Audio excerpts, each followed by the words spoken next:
Shalom, selamat pagi jemaat yang dikasihi Tuhan. Semua sehat, amin. Kita bersyukur kalau kita ada sampai hari ini, kita bisa beribadah semua karena kasih Tuhan dalam kehidupan kita. Saya juga ucapkan shalom buat Bapak Ibu yang beribadah online di rumah. Kita percaya Tuhan juga hadir dalam rumah kita masing-masing. Mari bangkit berdiri bersama-sama. Kita mau bersuka cita pagi hari ini, kita mau merasakan berkat Tuhan, kasih Tuhan yang nyata dalam kehidupan kita. Mari kita berdoa bersama-sama.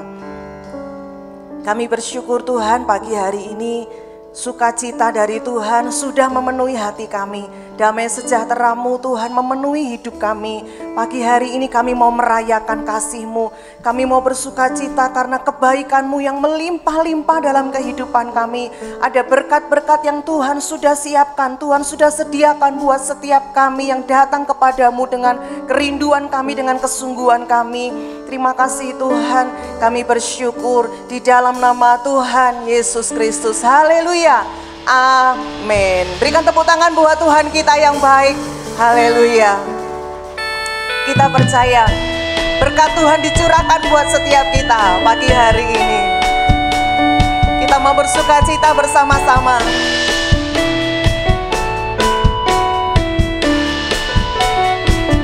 Begitu besar kasih Allah pada kita, diberkatilah anak cucu kita di mana-mana.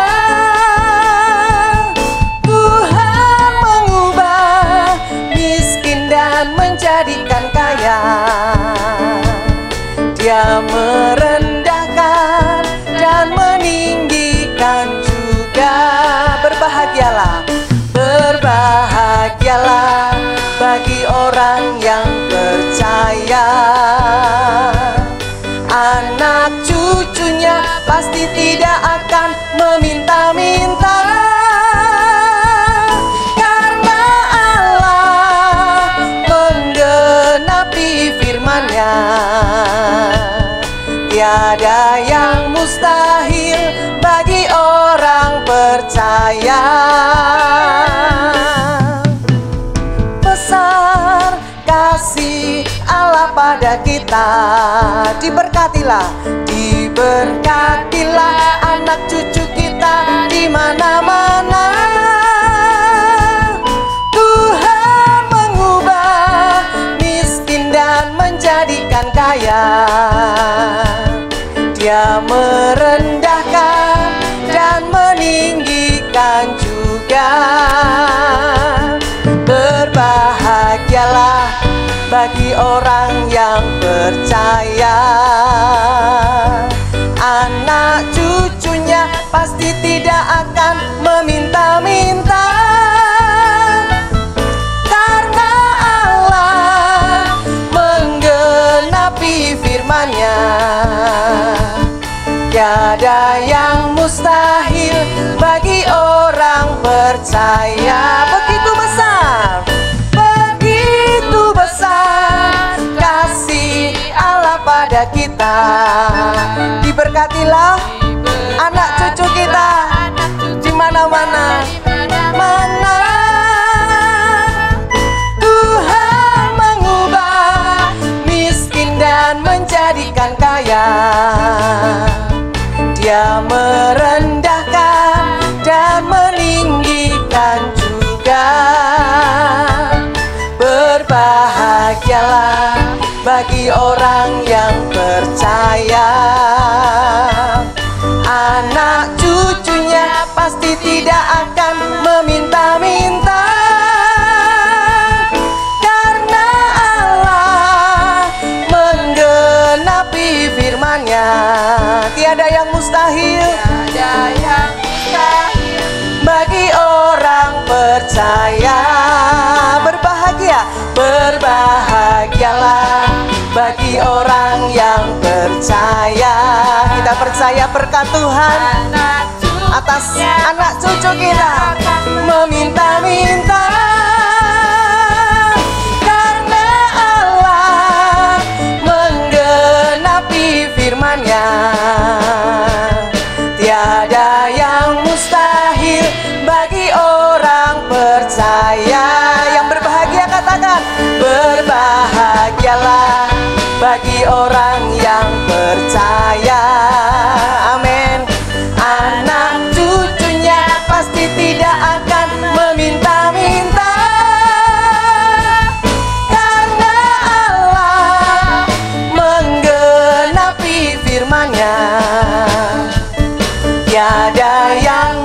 mustahil bagi orang percaya.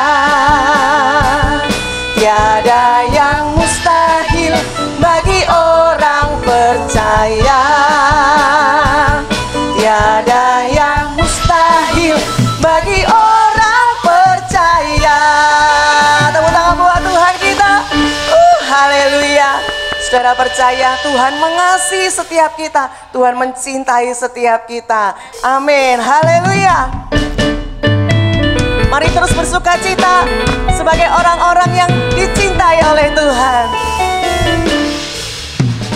Tuhan memberikan nyanyian baru dalam mulutku untuk memuji-muji Allah kita.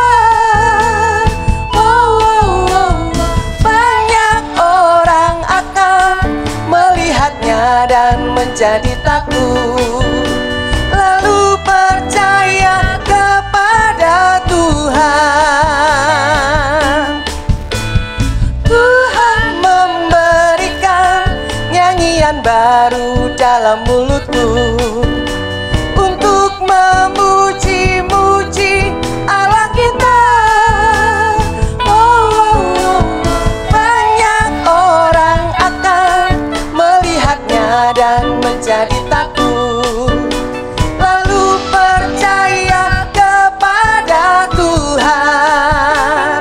Yesus cinta saya, Yesus cinta kamu, Yesus cinta semuanya, firman-Nya digenapi.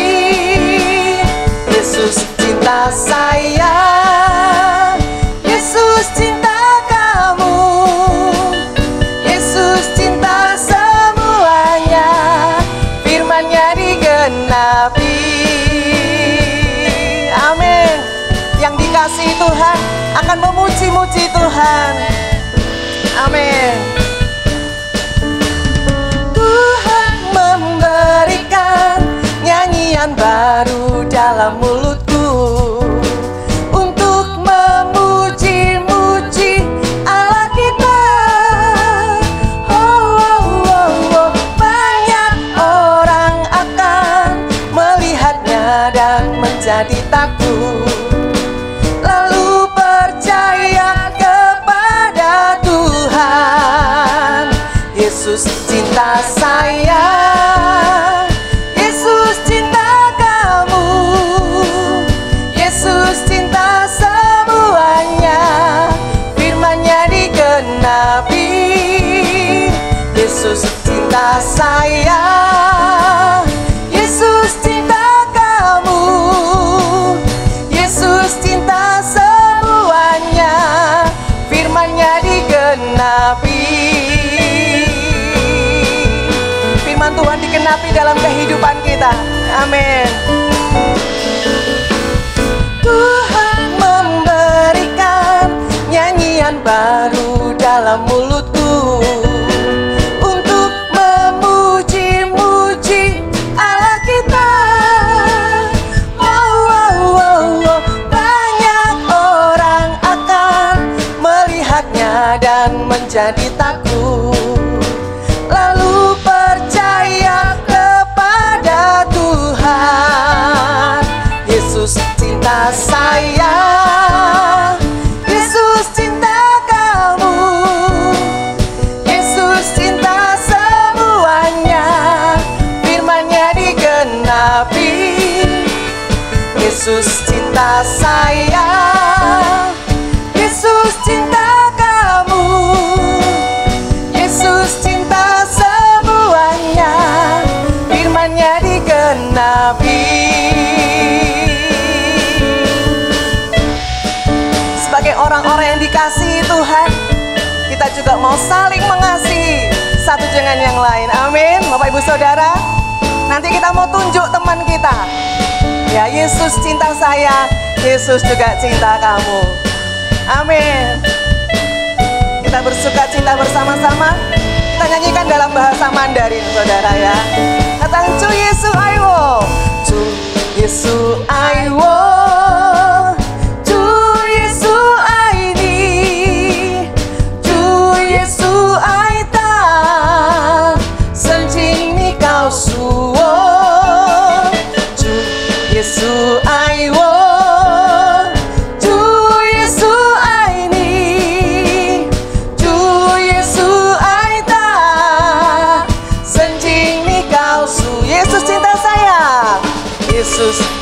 sayang. Mari tunjuk sebelah saudara, katakan Yesus cinta kamu. Amin. Yesus cinta semuanya, firman-Nya digenapi. Yesus cinta saya. Tunjuk diri saudara. Tunjuk sebelah kanan kiri muka belakangmu. Yesus cinta semuanya, firman-Nya digenapi. Firman-Nya digenapi. Firman-Nya digenapi. Haleluya, bertepuk tangan buat Tuhan kita. Silakan duduk kembali, saudara yang dikasihi Tuhan. Kita percaya kasih Tuhan tidak pernah berubah dalam kehidupan kita. Amin. Kesetiaan Tuhan itu nyata dalam kehidupan kita. Sekalipun mungkin kita tinggalkan Tuhan, tapi Tuhan tidak pernah meninggalkan setiap kita. Mari kita mau terus rasakan kasih setia Tuhan dalam hidup kita. Terima kasih Tuhan.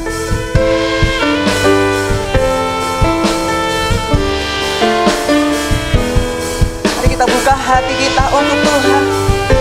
Izinkan Tuhan melawat setiap hati kita pagi hari ini.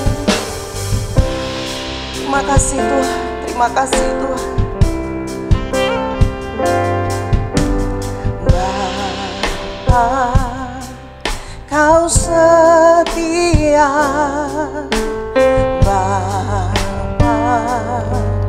Kau mulia. Tenanglah jiwaku, aman bersamamu.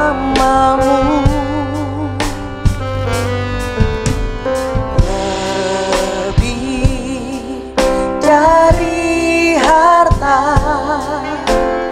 Kaulah segalanya. Tenanglah jiwaku dalam hadiratmu.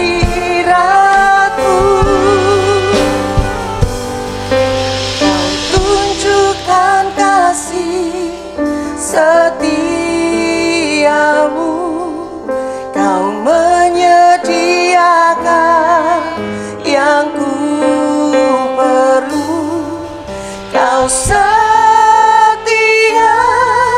Kau mulia, dulu, sekarang, dan selamanya. Kau tunjukkan kasih setiamu. Kau menyediakan yang ku perlu. Kau setia, Kau mulia, Bapa, Kau setia.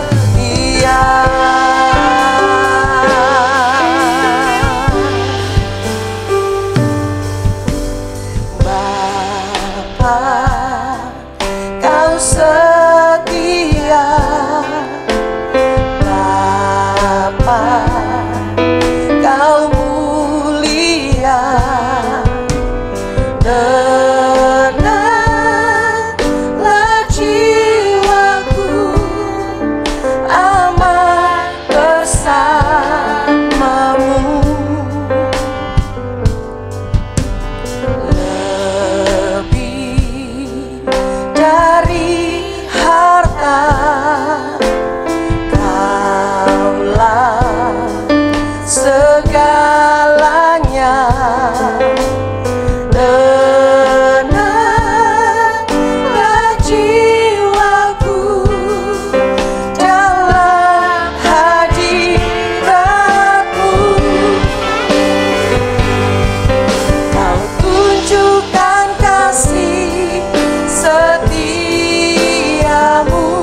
katakan, Kau tunjukkan kasih setiamu, Kau menyediakan yang ku perlu, Kau setia, Kau mulia, dulu, sekarang, dan selamanya. Kau tunjukkan kasih setiamu, Kau menyediakan apa yang kami perlukan, apa yang kami butuhkan. Sungguh Kau Allah yang setia. Sungguh Kau besar kesetiaan-Mu dalam kehidupan kami, Tuhan. Bapa, Kau setia. Oh, Kau tunjukkan kasih setiamu, Kau menyediakan yang ku perlu, Kau setia, Kau mulia, dulu, sekarang, sampai selama-lamanya. Engkau tetap setia ya Tuhan. Terima kasih. Kau tunjukkan kasih setiamu, Kau menyediakan yang ku perlu, Kau setia, Kau mulia, Bapa, Kau setia. Kau setia, Kamu, katakan Kau setia, Kau setia, Kau mulia, Kau setia, Kau mulia, Bapa, Kau setia.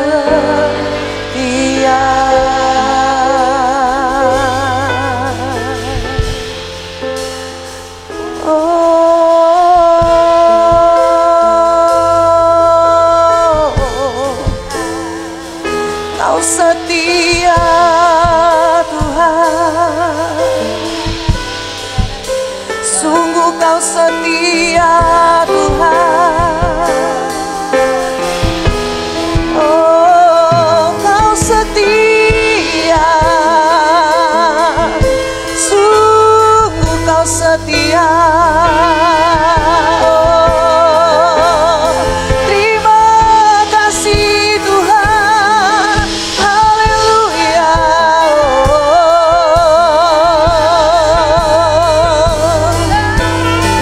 Kasih setiamu tak pernah habis dalam hidupku.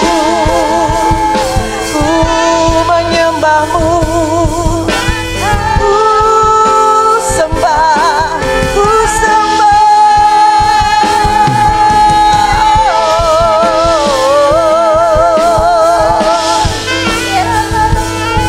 Kasih-Mu besar. Terima kasih, terima kasih.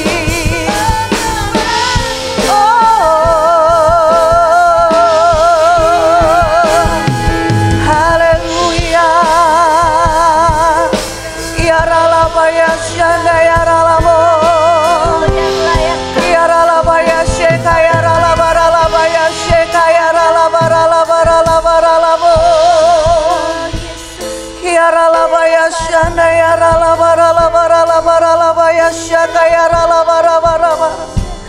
Kina ya ralabaya syeka ya ralabaya syanda ya ralabaralabaya syeka ya ralabarabarabar. Kina ya ralabaya syek haralabata kana ya ralabaralabaya syanda ya rabarabarabarabarabarabarabar. Kina ya ralabaralabaya syanda ya ralabaralabaralabaralabaralabaralabaralabar. Kina ya ralabaya syek ya ralabaralabarabar.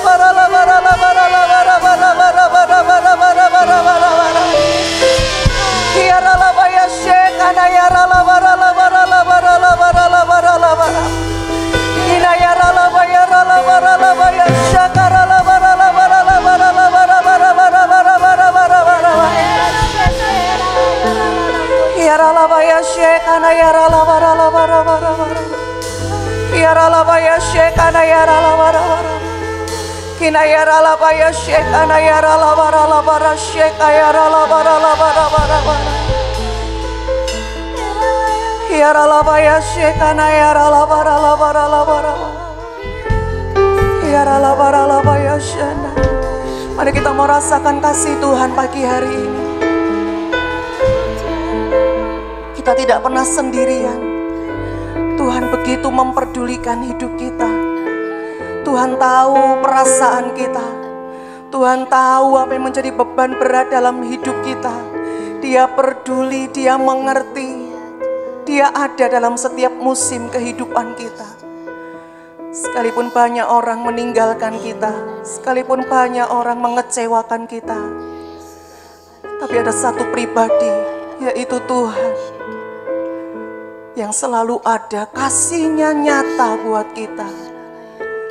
Kasih-Nya kekal, kasih-Nya sempurna, kasih-Nya ajaib dalam hidup kita. Dia menerima kita apa adanya.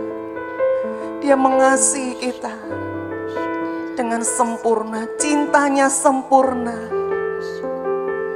Mari bersyukur buat kasih Tuhan, mari bersyukur buat kasih-Nya. Mari bersyukur buat kasih-Nya pagi hari ini. Terima kasih Tuhan, terima kasih Tuhan, terima kasih.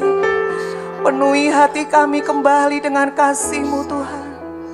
Penuhi hati kami kembali dengan kasih-Mu Tuhan pagi hari ini Tuhan. Kasih-Mu, kasih-Mu, kasih-Mu yang memuaskan kami. Hanya kasih-Mu, hanya kasih-Mu Tuhan yang memuaskan. Hanya kasih-Mu yang menyegarkan jiwa kami ya Tuhan. Hanya kasih-Mu, hanya kasih-Mu saja. Engkau yang terindah, Kau yang termanis, Kaulah segala-galanya Tuhan. Lawat setiap hati kami, jamah hati kami. Ini kami Tuhan, ini hati kami yang haus dan lapar akan Tuhan. Basahi setiap hati yang kering Tuhan, kami haus akan Engkau. Kami rindu akan hadirat-Mu, kami rindu akan Engkau Tuhan. Terima kasih Tuhan. Apa ya syekara labara labara labara. Ya labara labara ya syekara labara labara labara labara labara labara labara. Ya labara ya syekara labara labara labara labara. Baik kami yang ada di sini maupun kami yang ada di rumah, kami semua dilawat oleh Tuhan. Kasih-Mu melawat hati kami Tuhan, membebat setiap luka hati kami, menyembuhkan kami Tuhan.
Tuhan yang memuaskan semua hasrat kami.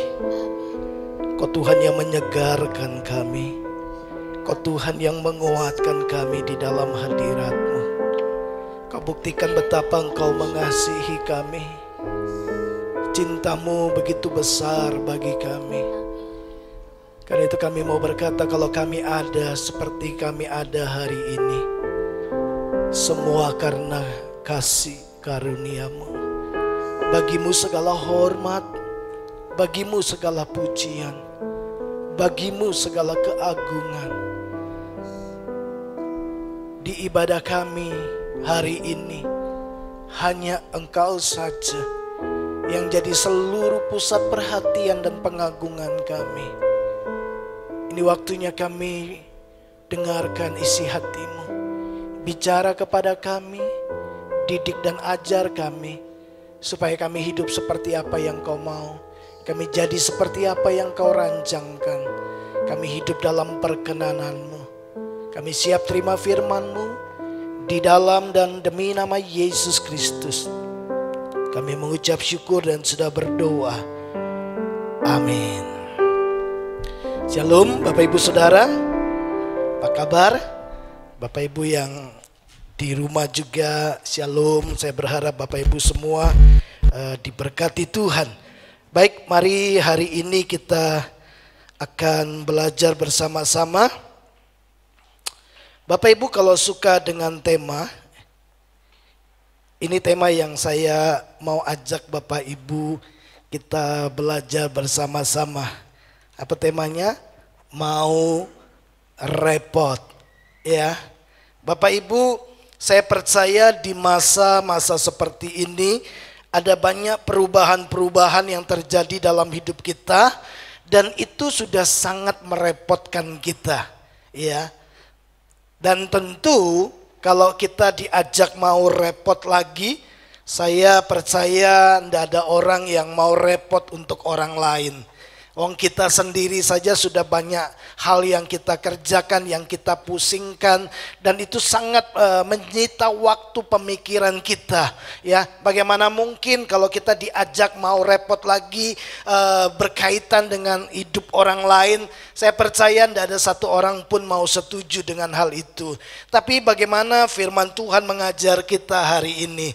Nah, Bapak Ibu, saya ingin kita lihat lebih dulu sebuah statement yang saya tulis di depan. Bapak Ibu coba perhatikan bahwa tidak semua hal yang kita kerjakan itu karena kita menyukainya. Ya, tidak semua hal yang Bapak Ibu lakukan itu didorong karena Bapak Ibu senang melakukan hal itu. Ya, ada hal-hal yang kita kerjakan itu karena terpaksa. Ya, atau karena diperintah, atau juga karena tidak ada pilihan lain, ya mau tidak mau saya harus lakukan itu. Tapi kemudian dalam perenungan saya dapati begini Bapak Ibu, bahwa ya kita selalu suka melakukan sesuatu sekalipun hal itu kita nggak sukai. Tapi kita dengan senang melakukan sesuatu untuk orang-orang yang kita kasihi. Ya. Minggu lalu saya kasih contoh bagaimana seorang ibu, ya, saya percaya semua pekerjaan rumah kalau boleh dikerjakan sama yang lain. Ya, mungkin di awal terpaksa, tapi lama-lama dia mengerjakannya dengan senang. Karena apa? Karena dia lakukan untuk orang-orang yang dia kasihi. Ya, dan untuk itu dia bersedia repot karena hal itu. Nah, Bapak Ibu coba lihat hal ini. Ya, para suami pernah lakukan ini? Ya, Bapak Ibu dengar ini baik-baik, bahwa saya tidak menyenangi pekerjaan ganti popok. Itu bukan hobi saya.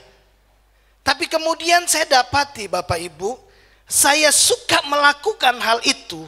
Bahkan hampir setiap hari waktu anak saya masih kecil, saya suka melakukannya.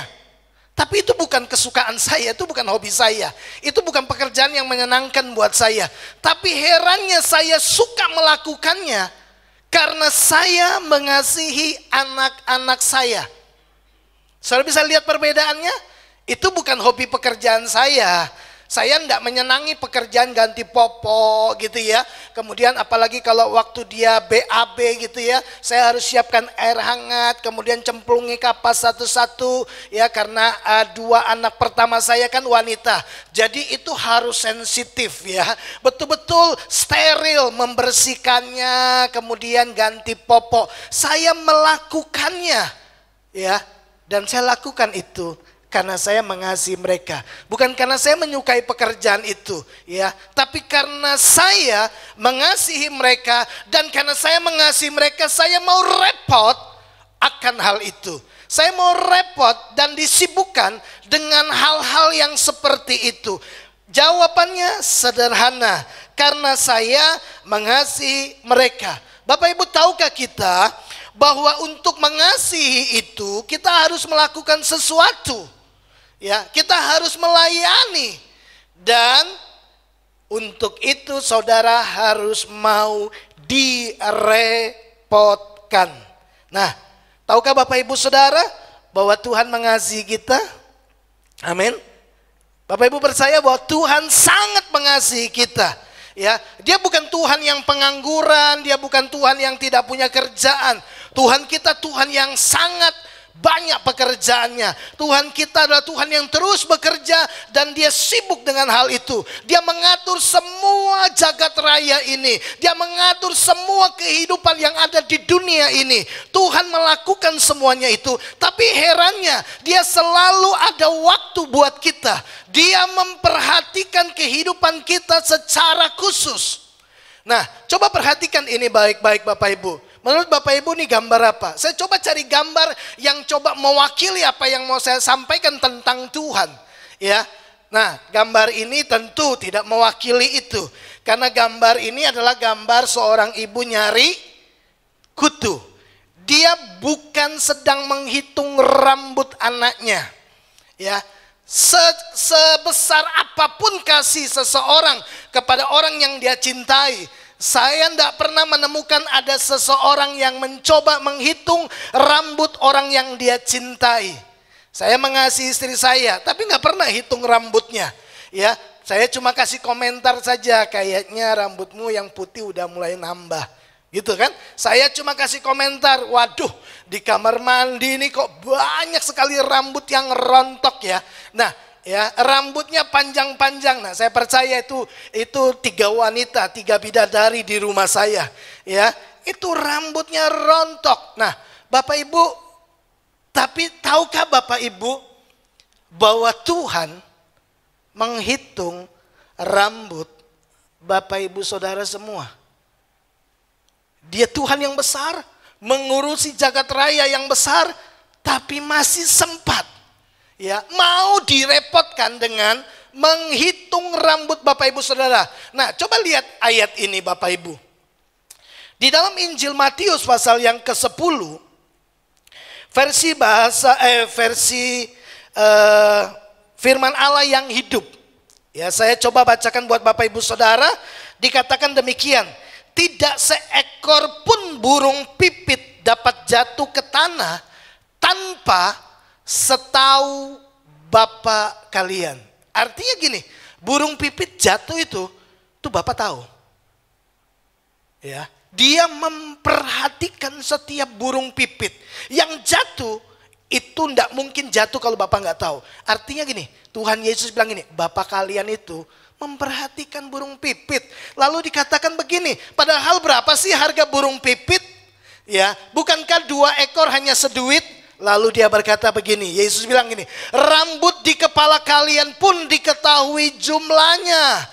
Ya, terjemahan bahasa Indonesia, rambut di kepalamu pun terhitung jumlahnya. Saudara bisa bayangkan, ya. Jadi jangan khawatir, bagi Dia, bagi Bapa di surga, kita lebih berharga dari burung pipit. Nah, Bapak Ibu dengar ini baik-baik. Dia Tuhan yang besar, Dia mengatur seluruh jagat raya, tapi punya waktu untuk urusi kita. Punya waktu mau direpotkan untuk urusan rambut. dalam satu hari Bapak Ibu tahukah berapa banyak rambut kita yang jatuh? Halo? Ya, mungkin di waktu kita sisir pertama kali rambut saudara rontok dan itu berkurang jumlahnya. Waktu saudara mandi rambutnya rontok itu jumlahnya berkurang. Ya, belum lagi saudara pakai helm begitu cabut rambutnya berkurang. Berapa banyak yang berkurang? Dalam 1 menit rambut kita itu tumbuh setengah mili. Itu yang cepat. Ada yang 0,3 mili, ada yang 0,4 mili. Itu rambut kita. Saudara saya bayangkan berapa yang rontok, berapa yang tumbuh. Nah Tuhan itu selalu hitung. Waktu saya coba pikirkan ini, Tuhan itu sangat-sangat mengasihi kita. Bapak Ibu, wow, dia hitung rambut Bapak Ibu Saudara. Ya, baru rontok 7, dia hitung lagi, kurangi 7. Enggak lama lagi tumbuh lagi 2. Walaupun cuma setengah mili, tapi itu rambut, itu terhitung. Ya, baru selesai hitung yang setengah, rontok lagi 3. Tuhan itu mau direpotkan untuk kehidupan kita.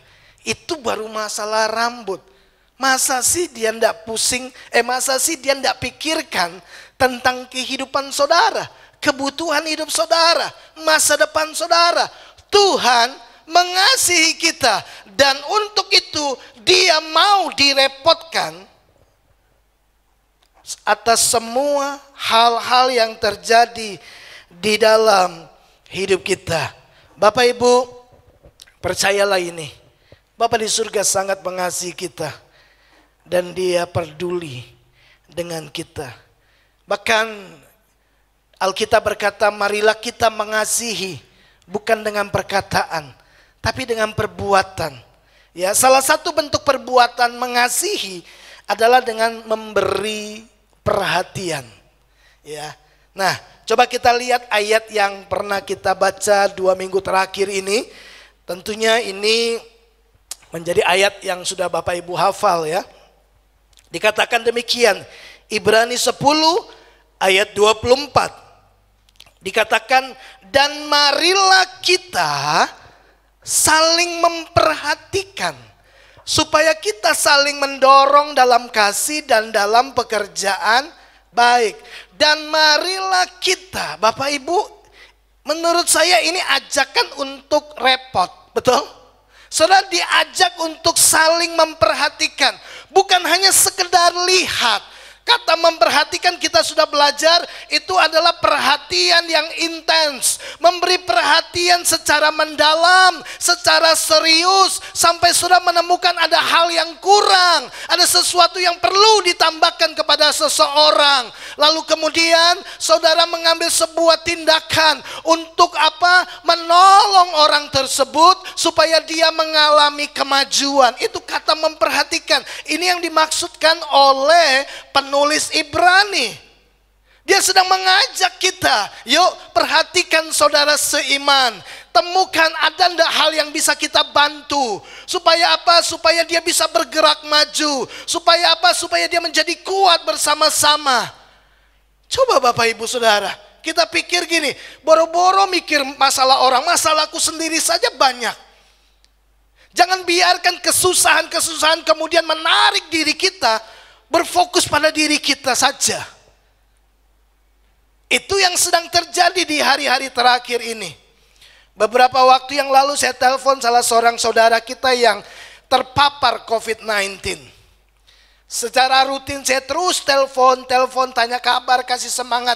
Lalu saya bilang begini, jangan sampai masalah yang sedang kau hadapi, jangan sampai persoalan yang sedang kau alami kemudian menarik seluruh perhatianmu, hanya memikirkan tentang dirimu. Ini waktunya kamu memberi perhatian. Bagi saya bilang begini, kalau saya yang ngomong kepada orang lain, jangan lupa pakai masker. Ya, mereka mungkin mengabaikannya, tapi berbeda kalau kamu yang berkata, tolong pakai masker. Virus corona itu benar-benar ada. Ya, seorang hamba Tuhan yang ada di Pemalang bilang begini waktu kami Zoom. Dia bilang, Bapak Ibu rekan-rekan hamba-hamba Tuhan, jangan sampai kena virus corona. Itu sangat-sangat tidak enak. Bapak Ibu yang dikasihi oleh Tuhan, saya dorong beliau, ya, saya dorong saudara seiman, saya bilang berkata begini, waktu kamu sedang dalam keadaan seperti ini, tapi waktu engkau memberi semangat kepada orang lain, orang akan lebih menaruh perhatian, karena yang berbicara sedang mengalaminya. Karena yang berbicara itu sedang berjuang untuk tidak memikirkan diri sendiri. Orang akan lebih kagum, bisanya dia lagi dalam keadaan susah, dia lagi dalam keadaan menderita, masih sempat-sempatnya mikir kita. Sementara kita yang baik-baik saja, nggak pernah pikirkan tentang orang lain. Saya dorong dia, ayo lakukan firman Tuhan, kasih semangat, kasih perhatian. Ya, walaupun kita dalam keadaan yang berat, beri perhatian.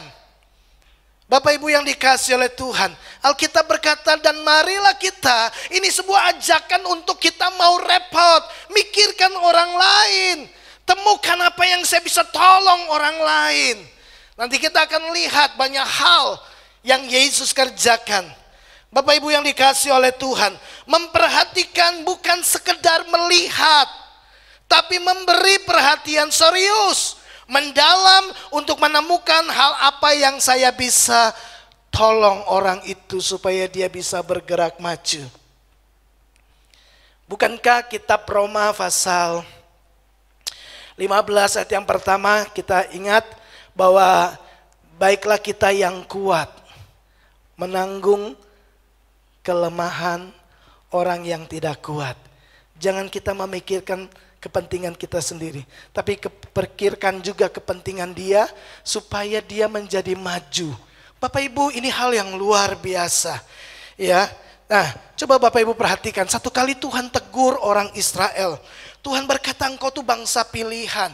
Aku memilih kau secara khusus. Aku punya rencana yang luar biasa. Tuhan berkali-kali datang kepada bangsa Israel. Tapi lihatlah, mereka itu bangsa yang tegar tengkuk. Dan Tuhan bilang begini, dalam Yesaya 40 ayat yang ke-20 dalam firman Allah yang hidup. Tuhan bilang gini, kamu telah melihat banyak, tapi tidak memperhatikan. Jadi beda ya, melihat sama memperhatikan. Kamu mendengar, tapi tidak peduli. Kita dengar ada saudara kita terpapar virus corona. Dan untuk itu dia ada di ruang isolasi 24 jam di dalam ruangan, hanya menatap ruangan begitu saja. Saudara, itu tidak enak. Saya tahu begitu, saya dengar kabar ada saudara seiman yang terkena virus corona, saya tahu kamu lebih pantas berkata, ya, kamu lebih pantas mengajar orang lain dan berkata begini, tidak baik manusia itu seorang diri. Saudara, saya di awal waktu saya telepon, saya sarankan gini, cobalah ya, periksa. Kita punya iman, tapi realitas sedang berbicara berbeda. Makanya kita perlu bantuan medis untuk pembuktiannya. Ketika hasil keluar, saudara, sekuat apapun, saya bilang begini, ada banyak hamba-hamba Tuhan, saya punya iman yang besar, saya kuat, saya siap hadapi. Begitu kena virus corona, sudah tahu, wajahnya langsung berubah. Pertempuran segera dimulai dalam pikiran, intimidasi tiba-tiba datang, saudara ada di tempat, di satu ruangan sendirian. Itu tidak gampang Bapak Ibu. Ya, salah satu hamba Tuhan di awal-awal ya COVID-19 ini muncul di Indonesia. Saya ingat di bulan Maret itu, saya telepon rekan pelayanan, saya bilang begini, gimana? Tahu enggak Bapak Ibu, dia bilang, enggak gampang lewati ini. Saya pikir saya hamba Tuhan, saya kuat. Dia bilang gini, dia sampai pada satu titik dan berkata, Tuhan, kalau Tuhan mau panggil saya siap. Saudara bayangkan, di kesendirian dia sempat berpikir bahwa maut sudah di depan dia. Tapi Tuhan berbicara berbeda. Bapak Ibu, setiap orang punya banyak pergumulan. Mari memberi perhatian. Ya, saya tahu itu merepotkan. Tapi itulah yang Tuhan kerjakan. Dan itulah yang Dia tinggalkan buat kita supaya kita mengerjakannya. Nah, coba perhatikan apa yang Paulus katakan kepada jemaat di Filipi. Ya, ini menarik sekali untuk kita perhatikan. Bapak Ibu coba lihat apa yang dituliskan Paulus kepada jemaat di Filipi pasal yang kedua. Dikatakan begini, apakah benar bahwa orang Kristen saling menghibur? Apa jawab kita? Bagaimana kita mau menghibur kalau kita tidak punya perhatian dengan satu dengan yang lainnya? Bagaimana kita mau menghibur kalau kita nggak peduli satu dengan yang lainnya? Paulus tanya, apakah benar orang Kristen saling menghibur? Apakah kasih saudara cukup besar untuk menolong saya? Karena untuk melakukan sesuatu itu perlu digerakkan oleh kasih. Ya. Ingat ekspresi kasih, memberi dan melayani. Paulus tanya, apakah kasih saudara cukup besar untuk menolong saya? Apakah persaudaraan kita di dalam Tuhan dan roh yang sama kita miliki mempunyai arti bagi saudara? Apakah persaudaraan kita ini penting buat kita? Apakah persaudaraan kita ini sebagai keluarga Allah penting buat Bapak Ibu Saudara? Paulus tanya loh. Kalau penting, maka itu akan menjadi prioritas. Kalau penting, itu pasti diutamakan. Tapi kalau tidak penting, pasti diabaikan. Paulus tanya, apakah persaudaraan kita di dalam Tuhan? Dan kita punya roh yang sama. Roh Kristus. Apakah itu penting buat kita? Hanya kita yang bisa jawab. Bapak Ibu, apakah saudara berhati lembut dan menaruh belas kasihan? Jika demikian halnya, senangkanlah hati saya dengan saling mengasihi, hidup rukun serta bekerja sama dengan satu hati, satu pikiran dan satu tujuan. Paulus berkata, kalau kau jawab semuanya di atas ya, maka hiduplah saling mengasihi. Bekerja samalah, hidup rukunlah. Bapak Ibu yang dikasihi oleh Tuhan. Nah, saya tertarik sekali dengan ayat Ibrani 10 ayat 24 ini. Saya merenungkannya berhari-hari, dari 2 minggu yang lalu ayat ini terus nempel di kepala saya. Itu sebabnya menjadi perenungan saya, kemudian saya share buat Bapak Ibu Saudara. Nah, versi Alkitab yang terbuka dari Ibrani 10 ayat 24 dikatakan begini, mari kita mencari cara untuk dapat saling mendorong dalam mengasihi dan mengerjakan perbuatan-perbuatan baik. Mari kita cari cara, gimana caranya supaya kita bisa tolong mereka. Ya, supaya mereka bisa saling mengasihi, saling berbuat baik.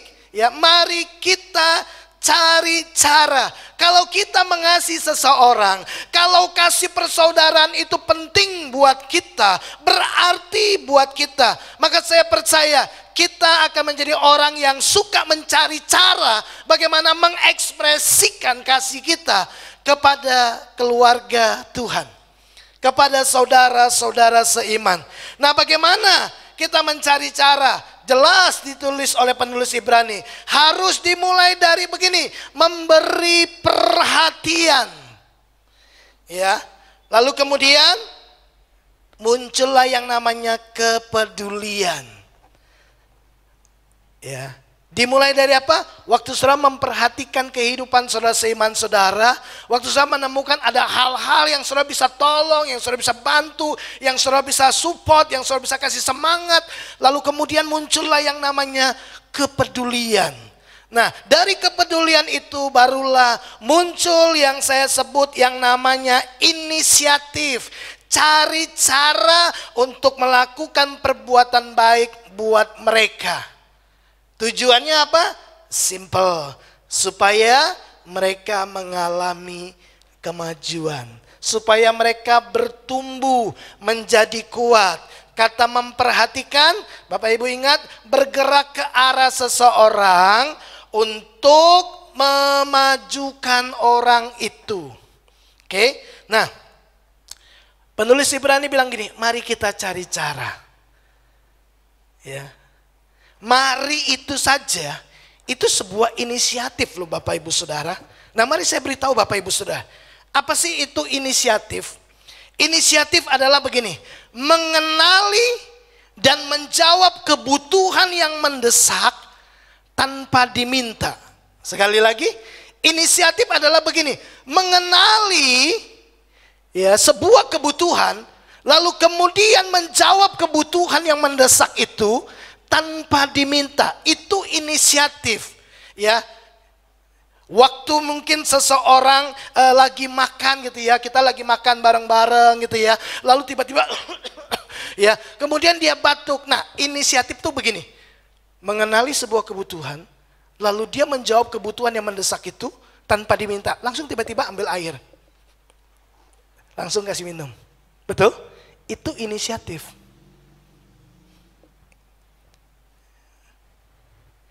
Nah, jadi inisiatif mengenali sebuah kebutuhan, lalu memutuskan menjawab kebutuhan yang mendesak itu tanpa diminta.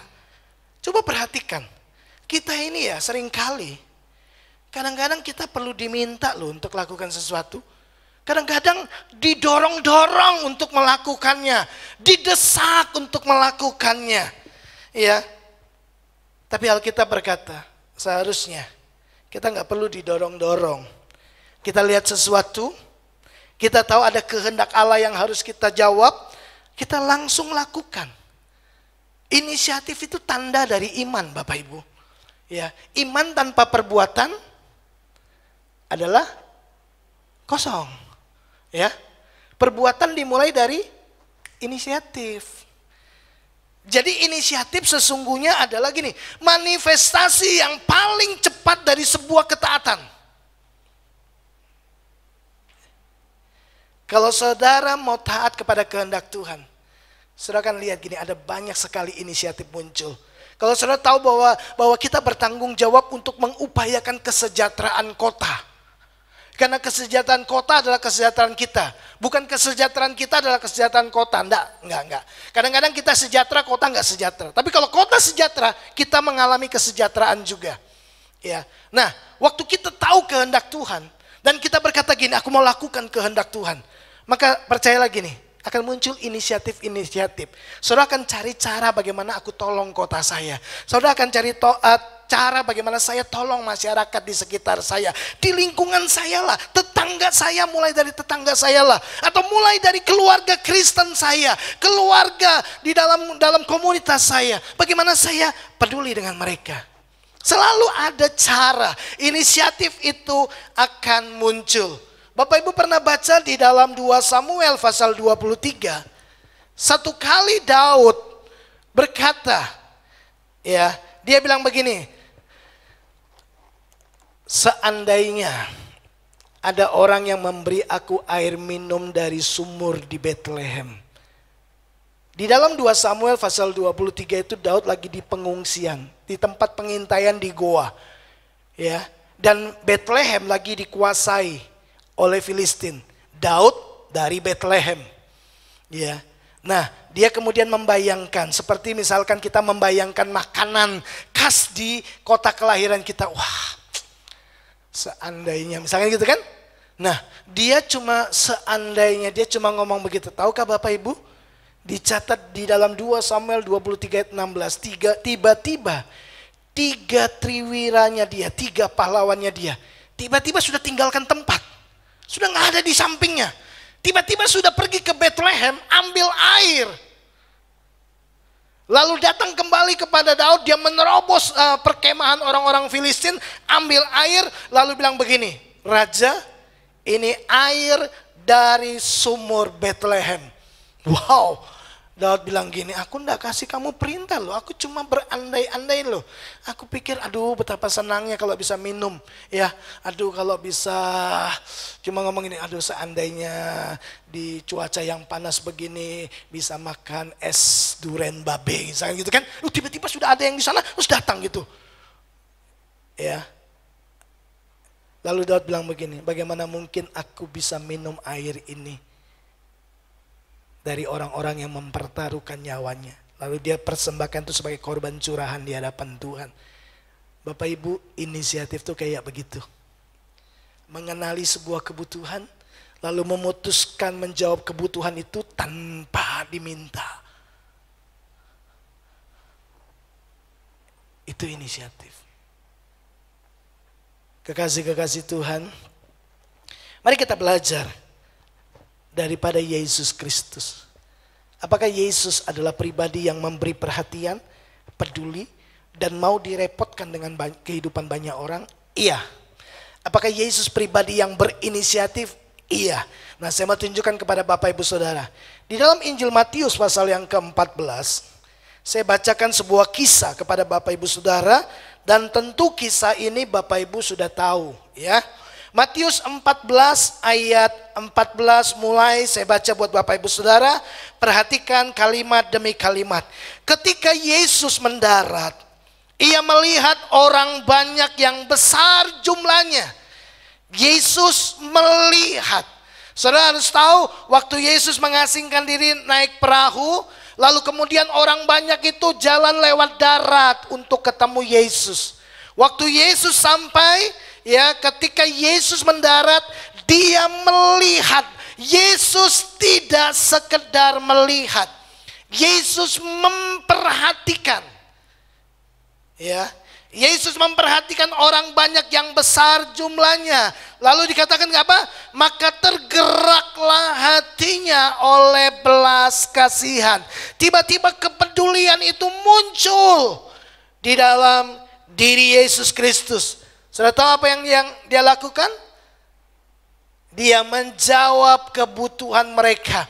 Dia pikir gini, dia lihat begini, bayangkan mereka jalan kaki dari kota mereka masing-masing hanya untuk datang, dan sebagian besar dari mereka itu sakit. Yesus memperhatikan, kemudian kepedulian muncul, lalu dia ambil inisiatif, dia sembuhkan mereka yang sakit. Dikatakan kepada mereka, dan ia menyembuhkan mereka yang sakit. Bagaimana dengan mereka yang tidak sakit? Apa Yesus nggak peduli? Yesus peduli, Bapak Ibu. Yesus memperhatikannya dengan seksama. Ya, itu Tuhan.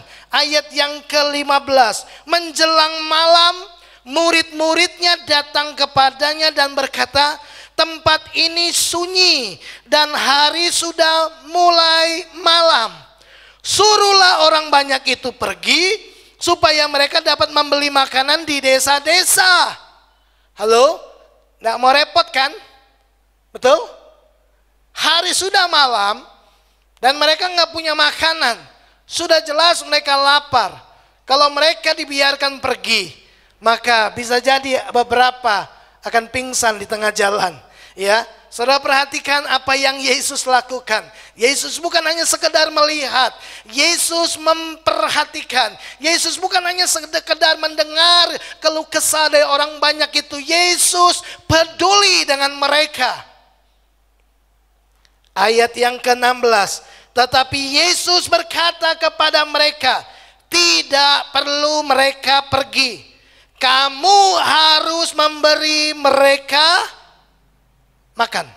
Saya mau tanya, Yesus capek nggak? Capek.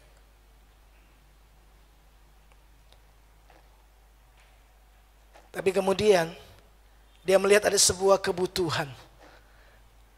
Dan dia jawab kebutuhan itu, dia bilang sama murid-muridnya, kita harus kasih mereka makan. Udah kita yang layani, kita yang tolong mereka, kita juga yang keluar duit kasih mereka makan. Murid-murid gak mau kayak begitu, gak mau repot. Mending gini, suruh pulang saja. Hah? Gak repot kan? Tapi Yesus mau repot. Kenapa? Karena hatinya digerakkan oleh belas kasihan. Kenapa? Karena dia mengasihi orang banyak itu. Bapak Ibu perhatikan ini baik-baik. Yesus bilang begini, kita yang harus kasih mereka makan. Dan itu jelas membuat murid-murid sangat kerepotan. Kenapa? Karena jumlahnya 5.000 orang laki-laki. Mereka sempat bilang begini, ya, dari mana kita bisa dapatkan makanan begitu banyak? Bapak Ibu, Yesus bilang gini, berapa yang ada padamu? Periksa. 5 roti dan 2 ikan, berikan kepadaku. Bapak Ibu dengar ini baik-baik. Tuhan saja mau kok direpotkan. Dia memperhatikan, dia peduli, dia ambil inisiatif. Sementara murid-muridnya mencoba melepas tanggung jawab. Sementara murid-muridnya gak mau direpotkan. Yesus mau repot.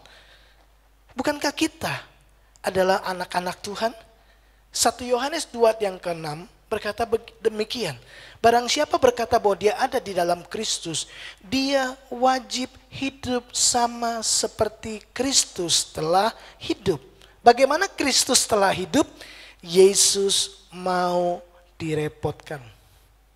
Betul? Kenapa? Karena dia mengasihi. Itu sebabnya saya bilang Bapak Ibu Saudara, bahwa kalau kita mengasihi, maka kita harus mau repot. Mari kita lihat satu kisah lagi. Ya, menurut Bapak Ibu, apakah Yesus mengasihi murid-muridnya?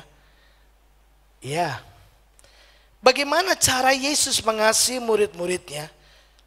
Di saat seperti apa Yesus menunjukkan kasih kepada murid-muridnya? Bukan waktu dia buat mujizat. Waktu saya baca kisah ini, ya, saya menemukan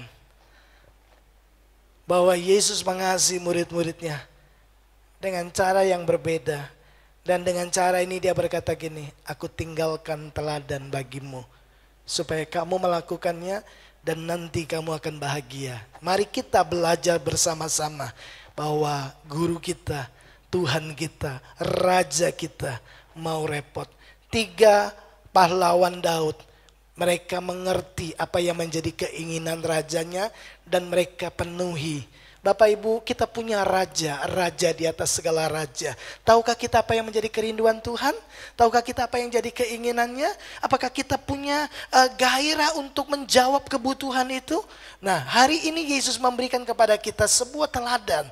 Dan dia berkata gini, aku mau kamu melakukannya seperti aku telah melakukannya. Bapak Ibu, ini adalah kisah di hari terakhir, di dalam perjamuan makan malam. Yesus memutuskan untuk makan malam di hari terakhir. Dia mau melewati malam itu bersama-sama dengan murid-muridnya. Karena dia tahu bahwa sebentar lagi dia akan ditangkap, disalibkan, mati, dikuburkan, bangkit, dan kembali kepada Bapa di surga. Ayat yang pertama dari Yohanes 13. Sementara itu, sebelum hari raya Paskah mulai, Yesus telah tahu bahwa saatnya sudah tiba untuk beralih dari dunia ini kepada Bapa. Dia tahu saatnya sudah tiba, ya, bahwa dia akan kembali kepada Bapa. Perhatikan kalimat yang saya kasih tebal ini. Sama seperti ia senantiasa mengasihi murid-muridnya, Yesus senantiasa mengasihi murid-muridnya. Dan dia mau direpotkan dengan semua perilaku-perilaku murid-muridnya yang unik-unik, ya. Nah, perhatikan gini.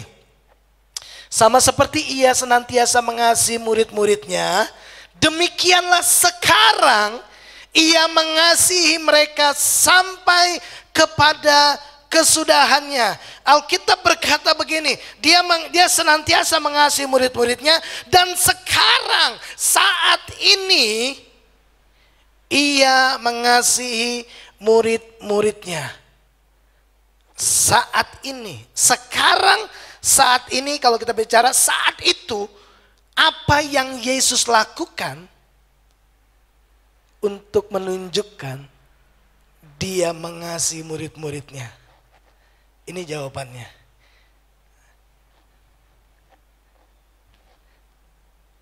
Yesus menunjukkan kasihnya kepada murid-muridnya dengan jalan melayani mereka. Dulu saya terfokus kepada tindakannya. yaitu mencuci kaki. Tapi waktu saya coba merenungkan sepanjang malam tadi malam, saya temukan begini. Ini cara Tuhan menunjukkan kasih-Nya kepada murid-muridnya dengan melayani murid-muridnya. Dan dia, Alkitab berkata, sekarang dia menunjukkan kasih-Nya kepada murid-muridnya. Lalu apa yang dia lakukan? Ayat 4, saya lompat. Lalu bangunlah Yesus dan menanggalkan jubahnya. Ia mengambil sehelai kain lenan dan mengikatkannya pada pinggangnya. Bapak Ibu, dia sedang mengambil posisi tanggung jawab seorang pelayan. Nanti kita akan tahu apa yang terjadi di malam itu. Ya, lalu kenapa Tuhan Yesus mengambil tindakan seperti ini? Saya nanti akan coba jelaskan kepada Bapak Ibu Saudara betapa Yesus itu luar biasa mengasihi murid-muridnya. Ya, ingat, dan sekarang pun dia mengasihi murid-muridnya. Waktu dia mengasihi murid-muridnya, ini yang dia lakukan. Dikatakan dia bangun, dia tanggalkan jubahnya. Tadi dia bersama-sama dengan murid-muridnya. Dia melihat, dia ada bersama-sama dengan muridnya, 12 muridnya. Lalu tiba-tiba dia bangun, dia duduk bersama dengan mereka. Lalu dia bangun, dia tanggalkan jubahnya. Dia ambil selai kain lenan dan mengikatkannya pada pinggangnya. Dia sedang mengambil posisi tanggung jawab seorang pelayan. Apa tugas pelayan? Melayani. Oke, saya baca dulu lengkap, nanti saya jelaskan kepada Bapak Ibu Saudara. Kemudian ia menuangkan air ke dalam sebuah basi dan mulai membasuh kaki murid-muridnya. Lalu menyekanya dengan kain yang terikat pada pinggangnya itu. Perhatikan, lompat, kemudian Yesus memberi penjelasan atas apa yang barusan dia lakukan. Ayat ke-13, ayat yang ke-13. Kamu menyebut aku guru dan Tuhan, dan katamu itu tepat, sebab memang akulah guru dan Tuhan. Jadi jikalau aku membasuh kakimu, aku yang adalah Tuhan dan gurumu, maka kamu pun wajib saling membasuh kakimu. Sebab aku telah memberikan suatu teladan kepada kamu, supaya kamu juga berbuat sama seperti yang kuperbuat kepadamu. Aku berkata kepadamu, sesungguhnya seorang hamba tidaklah lebih tinggi daripada tuannya, atau seorang utusan daripada dia yang mengutusnya. Jikalau kamu tahu semuanya itu, maka berbahagialah kamu jika kamu melakukannya. Jika kamu tahu semuanya itu, apa yang sedang aku ajarkan kepadamu, apa yang aku sedang turunkan sebuah keteladanan kepadamu, kalau kamu tahu semua itu dan kamu melakukannya, Yesus bilang kamu akan berbahagia. Bapak Ibu, dari sini saya mengerti bahwa kalau kita mengasihi, ya, mengasihi akan membawa kita pada sebuah kehidupan yang menjawab atau memenuhi kebutuhan, dan itu butuh inisiatif. Yesus menjawab kebutuhan murid-murid saat dia membasuh kaki mereka. Nah, saya mau jelaskan kepada Bapak Ibu Saudara, karena itulah yang dibutuhkan murid-murid pada saat itu, karena kaki mereka sangat kotor akibat debu di jalan. Bapak Ibu, tradisi orang-orang Yahudi, ya, bahwa setiap kali orang masuk ke dalam rumah, itu ada seorang pelayan yang sudah tunggu, ya, dengan kain lenan diikat di pinggang, kemudian ada baskom. Jadi begitu tamu datang, dia langsung cuci kakinya. Nah, hari itu semuanya sudah disiapkan. Ya, roti sudah disiapkan, anggur sudah disiapkan, makan malam sudah disiapkan. Mereka dipinjamkan sebuah ruangan yang besar. Tapi di dalam ruangan itu tidak ada pelayan. Pelayannya sedang melayani tuan rumah.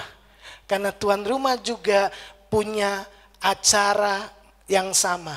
Malam merayakan Paskah. Nah, Bapak Ibu, di ruangan itu tidak ada pelayan. Lalu kemudian waktu Yesus masuk, murid-murid masuk, tidak ada yang membasuh kaki. Ingat waktu Yesus pernah berkunjung ke rumah Simon, ya. Lalu kemudian datang wanita yang berdosa yang lalu kemudian menangis di kaki Yesus, ya. Lalu menyekanya dengan rambutnya. Yesus tegur Simon dan berkata, dari awal aku masuk ke tempat ini, kamu gak cuci kakiku. Tapi wanita ini membasuh kakiku dengan air matanya dan menyekanya dengan rambutnya. Itu tradisi orang Yahudi pada waktu itu. Jadi kalau ada tamu datang, ada pelayan yang sudah siap di depan pintu, lalu basahin, dilap. Nah, waktu Yesus di malam perjamuan itu nggak ada pelayan. Bapak Ibu, yang terjadi tidak ada yang membersihkan kaki Yesus dan kaki murid-muridnya. Dan semuanya sama-sama menunggu siapa yang akan cuci kaki kita. Semuanya sedang melempar tanggung jawab. Tradisi Israel, seorang rabi, Yesus disebut rabi. Rabi punya hak istimewa, ya, bahwa murid-muridnya harus mencuci kaki gurunya. Tapi malam itu tidak terjadi, ya. Tidak ada yang ambil inisiatif untuk cuci kaki. Alkitab tidak pernah memberitahu kita tentang mengambil giliran untuk melayani, nggak ada, ya, nggak ada giliran, ya. Alkitab tidak pernah bilang kasihilah, ya, atau satu dengan yang lainnya pada waktu giliranmu, enggak. Layanilah ketika giliranmu tiba, enggak. Alkitab cuma bilang begini, kasihilah, layanilah, nggak tunggu giliran. Waktu Yesus masuk dan dia lihat, kemudian ini yang dia lakukan kan? Dia tanggalkan jubahnya, dia ambil baskom, dia ambil air, dia ambil kain. Lalu dia ikatkan pada pinggangnya. Lalu kemudian dia mulai mencuci kaki murid-muridnya. Kenapa Yesus mencuci kaki murid-muridnya? Yang pertama, karena memang kaki murid-muridnya kotor. Iya kan? Tapi yang hebat adalah Yesus berinisiatif mengambil peran seorang pelayan yang seharusnya dia dilayani. Tapi dia berinisiatif ketika dia temukan begini. Tidak ada yang punya inisiatif cuci kaki. Alasan yang kedua, Bapak Ibu, karena hati mereka, hati murid-murid sombong. Kalau mereka tidak sombong, pasti salah satu dari mereka mau saling membasuh kaki. Betul? Pasti ada yang mau membasuh kaki. Tapi tidak ada yang punya inisiatif. Semuanya tunggu. Waktu Yesus masuk. Wow. Tahukah Bapak Ibu Saudara? Saya mau tunjukkan. Kenapa saya bilang mereka sombong. Saya mau tunjukkan apa yang sedang terjadi malam itu. Lalu kemudian kenapa Yesus menjelaskan kenapa dia melakukan itu. Dia bilang seorang hamba tidak lebih tinggi dari tuannya. Yesus sedang menjelaskan tentang seorang hamba. Ternyata Bapak Ibu, Injil Lukas mencatat sebuah peristiwa di malam itu. Injil Lukas 22 ayat 24. Di malam terakhir, di malam perjamuan makan malam itu, inilah yang terjadi. Ayat 24 dikatakan gini, terjadilah juga pertengkaran di antara murid-murid Yesus. Siapakah yang dapat dianggap terbesar di antara mereka? Itu sebabnya gini, gak ada yang mau ambil inisiatif untuk cuci kaki. Karena cuci kaki itu petugas pelayan. Mereka sedang ribut siapa yang paling besar. Siapa yang harus lebih dihormati? Aku murid yang pertama, aku murid yang dikasihi, aku yang selalu bagian menolong Yesus. Semua ingin jadi yang terbesar. Mereka sibuk dengan hal kebanggaan diri mereka. Mereka semua mikirkan diri mereka sendiri. Wow. Di malam terakhir di mana Yesus mau bersama-sama dengan mereka melewati hari terakhir itu. Justru ini yang Yesus lihat. Murid-murid masih juga meributkan siapa yang terbesar. Betapa sombongnya mereka. Padahal sebelumnya mereka pernah ribut juga di dalam perjalanan. Ya, dan Yesus sudah ajarkan kepada mereka.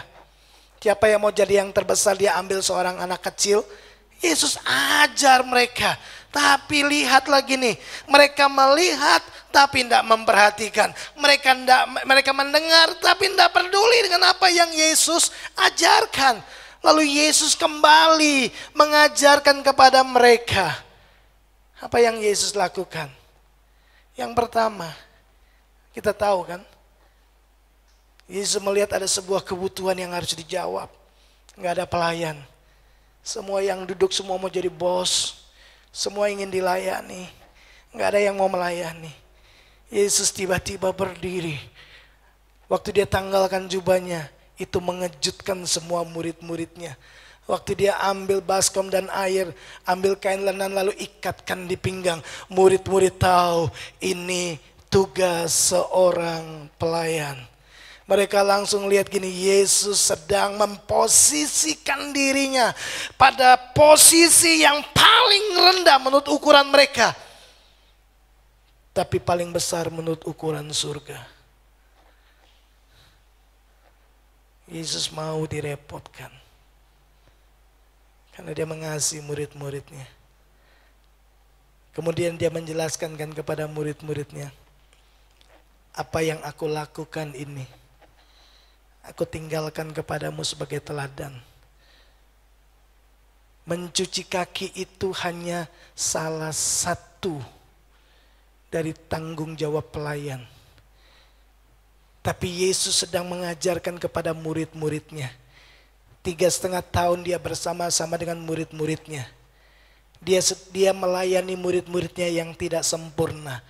Malam itu mereka ribut soal siapa yang paling hebat, siapa yang paling besar. Yesus bisa saja kecewa. Tapi Yesus memilih begini, melayani mereka. Bapak Ibu dengar ini baik-baik. Kita pun akan bertemu dengan orang-orang yang tidak sempurna kan. Tidak ada satupun di antara kita yang sempurna. Selalu ada ruang untuk kita menjadi kecewa melayani orang-orang yang tidak sempurna. Tapi dengar ini baik-baik. Seorang pelayan tidak lebih tinggi dari tuannya. Seorang pelayan, dia tahu apa yang harus dia lakukan. Dia selalu jeli melihat kebutuhan, sebuah kebutuhan. Dan menjawab kebutuhan itu tanpa diminta. Tidak ada yang minta. Yesus ambil inisiatif. Ini hal yang luar biasa. Lalu Yesus ajarkan kepada mereka, kalau mau jadi yang terbesar, jadilah pelayan dari semuanya. Kita bisa melayani kalau kita mengasihi. Saya mau selesai dengan ini. Kenapa sih kita mau repot dalam hidup bersama sebagai keluarga Tuhan? Yang pertama, karena itu bukti kasih kita kepada Bapa di surga.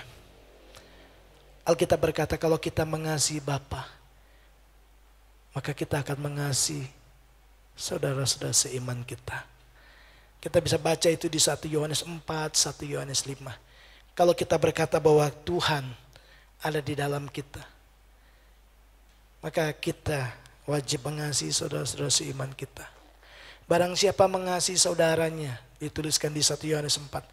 Barang siapa mengasihi saudaranya, Tuhan ada di dalam dia. Dan kasih Tuhan itu sempurna. Cara kita mengasihi Tuhan adalah dengan mengasihi orang-orang. Mengasihi sesama.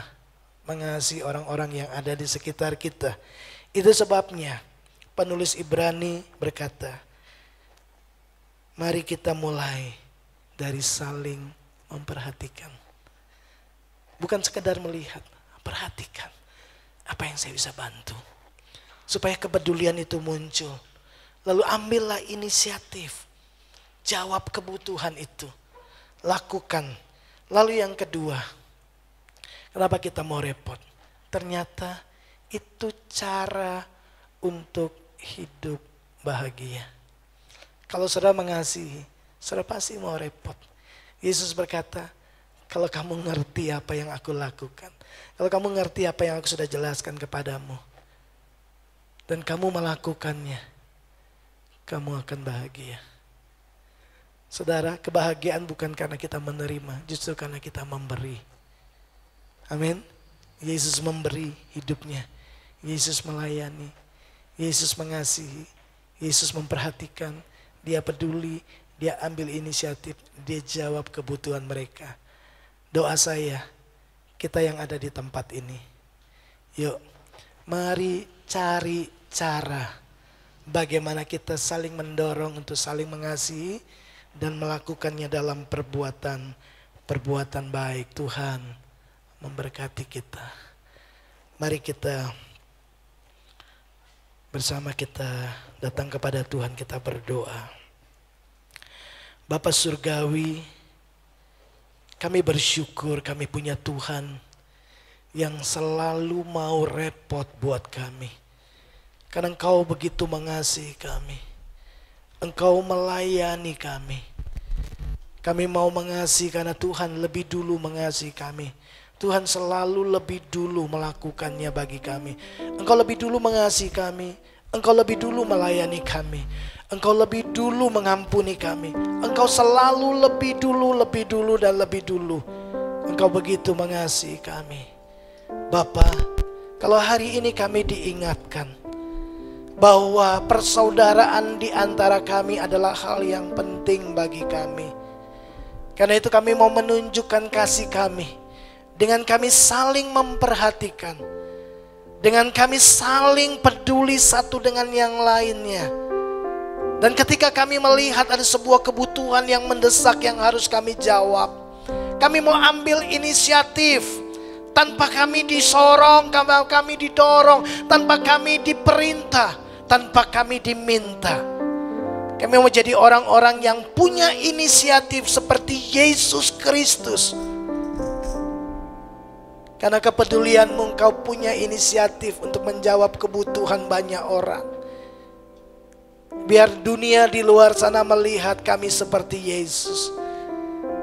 Karena kami saling memperhatikan. Kami saling mendorong hidup dalam kasih dan perbuatan baik. Dan orang melihat perbuatan baik kami dan memuliakan Bapa di surga. Bagimu segala hormat dan pujian. Terima kasih.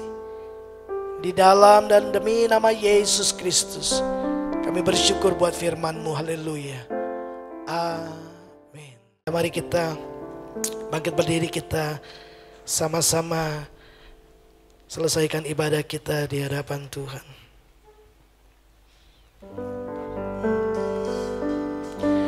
Kami memujikan besar-Mu, ajaib Tuhan.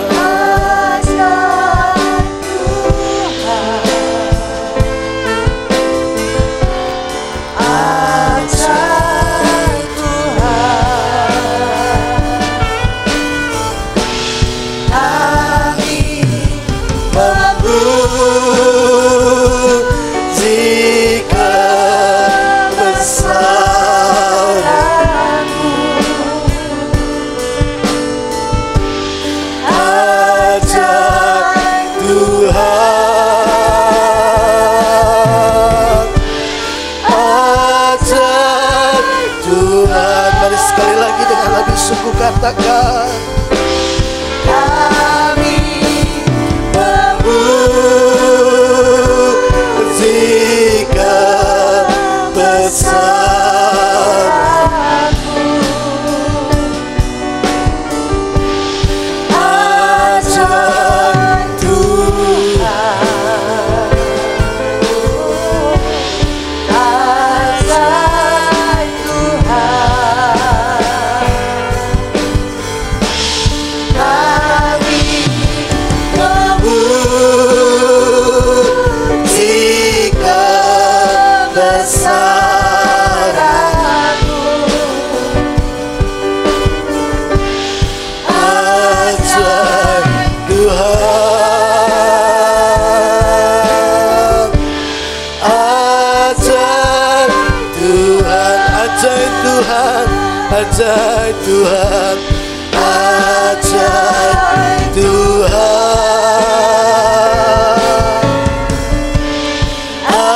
ajaib Tuhan.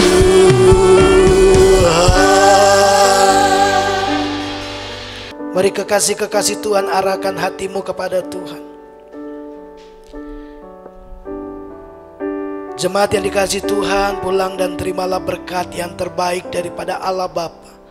Kasih sayang, kasih karunia demi kasih karunia dari kepenuhan Yesus Kristus Tuhan kita, di dalam persekutuan yang erat dan intim bersama dengan Allah Roh Kudus, yang akan terus memimpin, menyertai, dan mendampingi hari-hari kita, supaya kita menjadi orang-orang yang melakukan firman Tuhan, orang-orang yang menyatakan kasih di dalam perbuatan dan di dalam kebenaran.